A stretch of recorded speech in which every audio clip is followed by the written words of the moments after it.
The medical bay aboard Station Celesta Prime was never quiet. Machines beeped softly.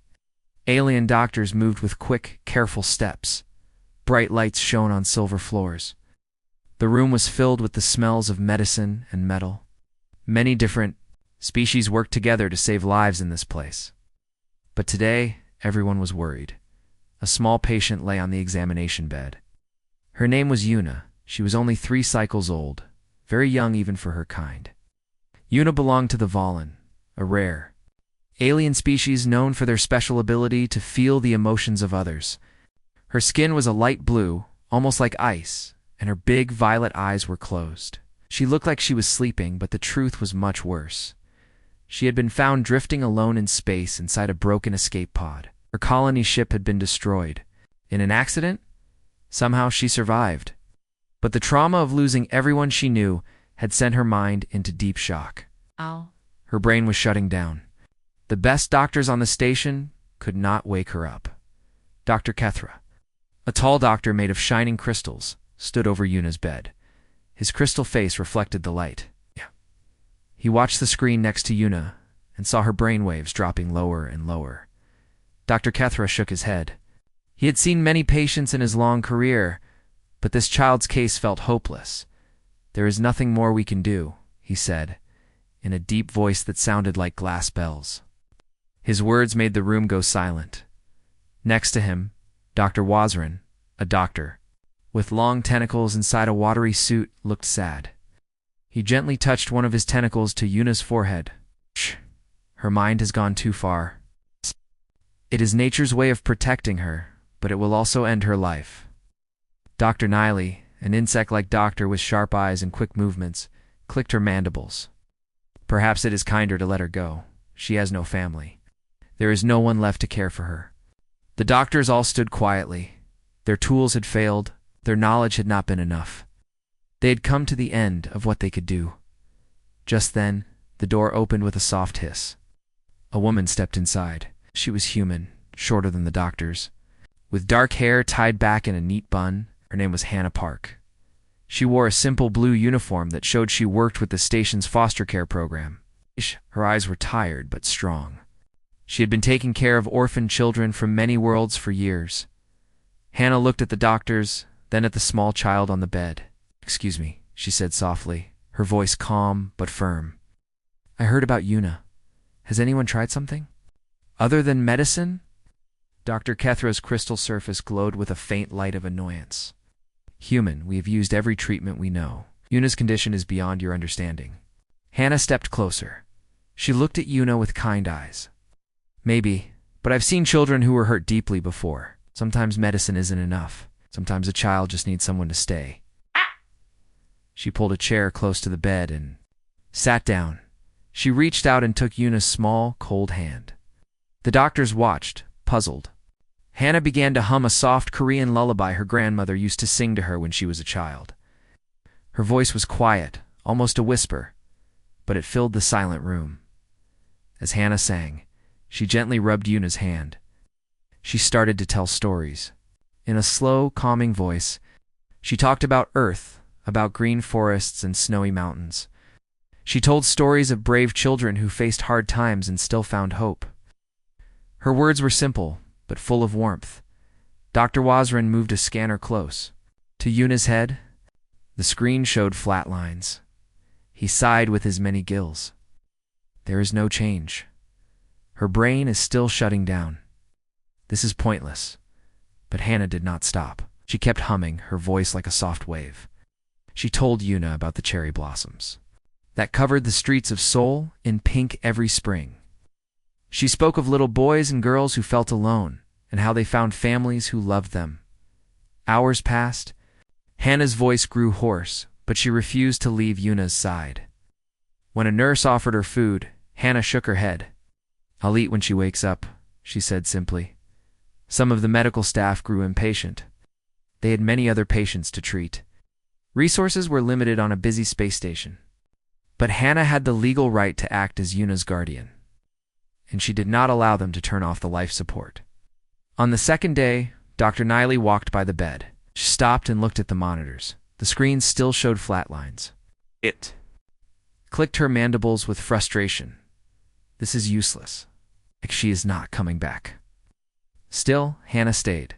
She told Una stories about children who learned to smile again, about animals who were lost and found their way home, about the stars that shone even on the darkest nights. She hummed lullabies about love, hope, and courage. She reminded Una, over and over, that she was not alone. On the third day, something changed. Dr. Kethra noticed it first. He leaned forward, staring at the monitor. The brainwave line, once flat, now flickered with a tiny movement. His crystal body shimmered. With surprise, he adjusted his instruments quickly. Impossible, he whispered. Her brain is showing activity. Dr. Wazran glided over, bubbles rising in his suit. It could be a random spasm. The brain sometimes fires one last time before death. But Hannah felt it before anyone else. She felt a tiny squeeze from Una's fingers around hers. Softly, tears filling her eyes.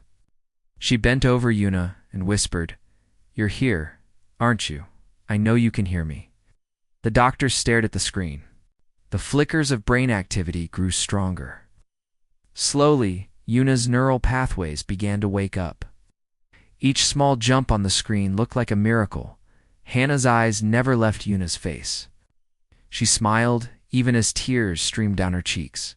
"Come back to me, little one," she whispered. "I won't leave you." A soft gasp ran through the medical bay as everyone watched the screen. The brainwaves on the monitor were no longer flat. They moved with small, steady pulses. The impossible was happening. Una's mind was waking up. Dr. Kethra leaned closer, his crystal face shining in the bright lights. His voice trembled like a quiet bell. "This cannot be." Her neural pathways are reopening. Dr. Vazran floated in his water-filled suit, his eyes wide. He checked the scanner again and again. There's real activity. This is not random. Something is changing inside her mind. But Hannah already knew.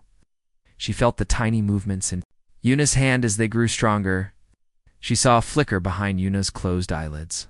Hannah's heart filled with hope, and her voice became even steadier. She kept talking to Una, telling her more stories of Earths of brave children who found. Family of quiet nights filled with stars, of warm meals shared with love.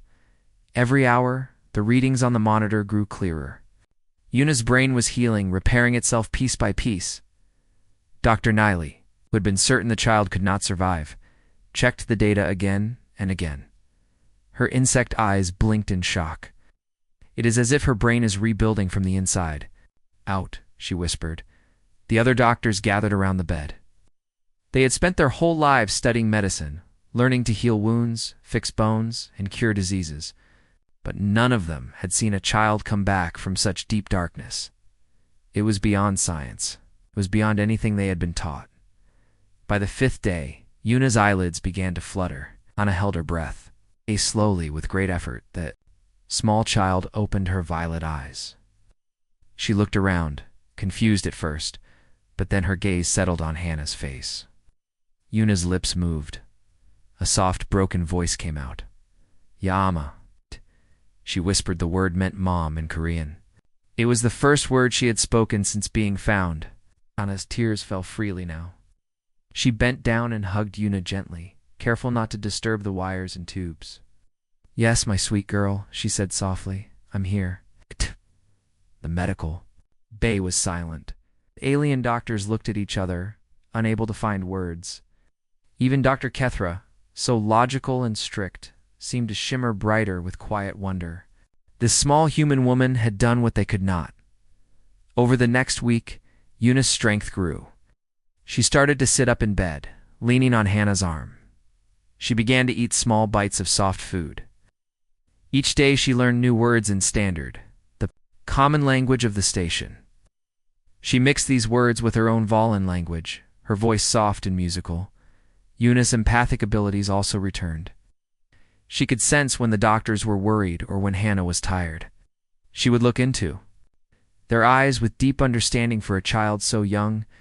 Sometimes she even reached out to touch their hands, offering comfort to those who had tried so hard to save her. Soon, Yuna could walk short distances, her steps wobbly but determined. She liked to explore the medical bay, pointing at strange machines and blinking lights.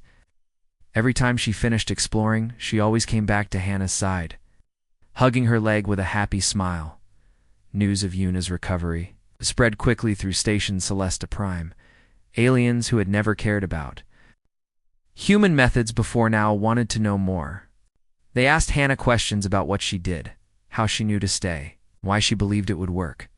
Dr. Niley came to Hannah one evening as she helped Yuna practice walking. The insectoid doctor's eyes were full of respect. "Why did you keep trying?" she asked.